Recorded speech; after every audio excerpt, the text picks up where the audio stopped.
Hello good morning guys, કેમ છો બધા મજામાં ને? તો આજના મારા નવા બ્લોગમાં તમારું સ્વાગત છે. તો મેં સવારે ફટાફટ બધા કામ કરીને મેં ટિફિન બનાવ્યું. તો મેં આજે ભાજી રીંગણનું શાક બનાવેલું, પણ ક્રિશિવને ઓછું ભાવે છે. મેં એના માટે ફુલેવર બટેકાનું શાક બનાવ્યું. ત્યાં સુધી ક્રિશિવ અને પરી ઉઠી ગયા, તો બંનેને મેં ચા બનાવી આપી અને પૂડાનો નાસ્તો બનાવી આપ્યો. બંને જણે ચા નાસ્તો કર્યો, પછી નાહી ધોઈને બંને તૈયાર થતા હતા. પરીને મેં તૈયાર કરી, ત્યાં સુધી ક્રિશિવ પણ નહીં આવ્યો. પછી એને ફ્રૂટ ખાવું હતું, મેં એને ફ્રૂટ ખાવા આપી દીધું. ત્યાં સુધી પરી ટીવીની અંદર ગેમ રમતી હતી. તો ટીવીમાં ગેમ રમતી હતી ત્યાં સુધી તો સ્કૂલે જવાનો સમય થઈ ગયો. તો અમે લોકો રથ પર બેઠા અને અમે અમારો રથ લઈને નીકળી ગયા પરી ક્રિશિવને સ્કૂલે મૂકવા માટે. તો સૌથી પહેલાં હું પરીને એની સ્કૂલે મૂકવા ગઈ. તો પરીએ મને બાય કીધું અને એના ક્લાસમાં એ જતી રહી. ત્યાર પછી ક્રિશિવનો વારો આવ્યો. તો હું ક્રિશિવને પણ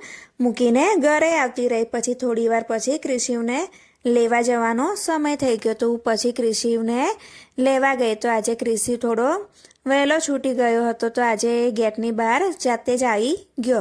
ત્યાર પછી અમે ઘરે આવ્યા. તો ઘરે આવ્યા અને પછી ક્રિશિવ કે મમ્મી આજે ઘરનું તાળું હું મારી જાતે ખોલીશ. તો આજે એને કોશિશ કરી કે હું ઘરનું તાળું ખોલું. તો એને આજે પહેલી વાર જ ઘરનું તાળું ખોલ્યું અને એને આવડી ગયું. ઘરે આવીને પછી એને કપડાં બદલ્યા. કપડાં બદલીને પછી એ થોડું ટીવી જોવા માંડ્યો. ટીવી જોતા જોતા એને સાથે સાથે ચા નાસ્તો પણ કરી લીધો.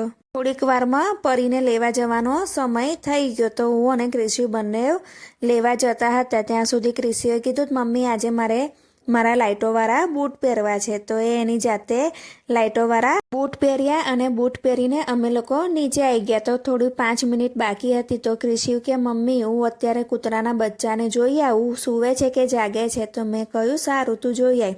તો એ જોવા ગયો તો ત્યાં કૂતરાના બચ્ચા રમાડતો હતો.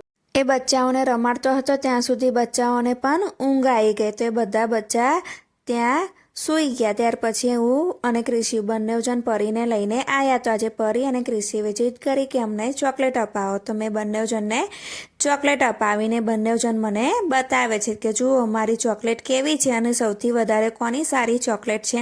એમ કરીને બંને જણ ઝઘડવા માંડ્યા. પછી બંને ઘરે આવીને ચોકલેટ ખાધી અને અમારો દિવસ આમ જ પૂરો થયો. અને રાત્રે પરીએ ઢેબરા અને દહીં ખાધું. તો મિત્રો, તમને આજનો મારો બ્લોગ કેવો લાગ્યો એ મને અવશ્ય જણાવજો. આવજો મિત્રો, ગુડ નાઇટ.